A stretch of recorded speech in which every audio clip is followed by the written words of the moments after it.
Hey guys, Dave Canterbury with Pathfinder School. Thought maybe I would come out here today and just give you guys a little bit of an update on what was going on at the Pathfinder School, the steps that we're taking towards self-reliance out here.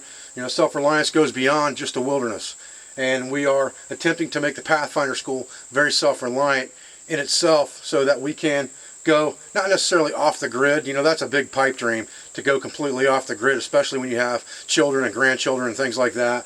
But for us to become as self-sufficient as possible by growing our own crops, raising our own animals, you know, things that will keep us steadily supplied.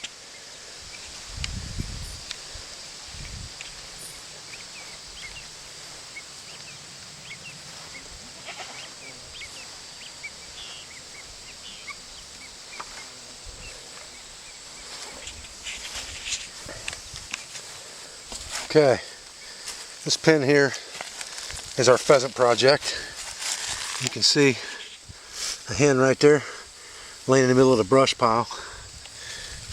Pretty good size run, about 30 foot by 10. Right now it's got 7 hens and 1 cockbird in there. You can see they got a big brush pile with dried grass on it there, and we got several nest boxes of different types in here to kind of test and see what they like. They've been laying fairly well for us in the beginning. They've slowed down a bit the last few days. I had some guinea fowl in here, and that might have been a mistake.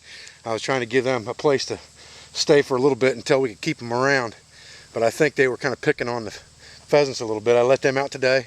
You can see they were running loose now. And I think now these pheasant can get up in here and hide in this brush, start utilizing these nest boxes, and hopefully we're going to get some egg production out of them. Okay, this is our rabbit pen here. We got our female rabbits in here. See, there's a couple of them sitting over in the corner. There's one in this bucket right here, and there's a couple other nest buckets in here as well. The plan for this pen here is to keep free-range females in here. The females will be removed from this pen, taken to a buck for breeding. Once we know that they're bred, we'll actually take them into a different freestanding pen, like a regular rabbit hutch, to let them rear young, and then we'll put them back in this free-range pen to be bred again. So that's our plan with rabbits. Right now we've got 6 does and 1 buck that we're working with, and we'll add to that as we go once we see what kind of production we're going to get out of them.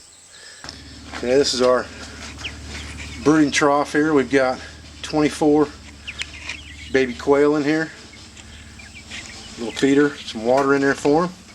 This is basically a 4-foot holding tank, cattle tank, whatever you want to call it. It's 4 foot by 2 foot. These guys are getting big enough now they can almost fly. We'll be having to build them a pen pretty soon, and we'll put some more brood type chicks in here, probably some pheasants on the next go round. And we'll probably let part of these go out in the wild on the property here, and keep some of them for breeding stock and also for use during classes for trapping and butchering demonstrations along with some of the pheasants. It's part of what we're trying to do here to become more self-sufficient, is to make sure that we have stock to use for butchering demonstrations and things of that nature, and have wild food here at the Pathfinder School that is used for our demonstrations, so that we're not using domesticated animals like chickens and things like that. We've got chickens out here for their eggs, but we've also got wild birds that we're trying to rear out here, not only to release into the wild, but also to use captively for butchering demonstrations at the Pathfinder School.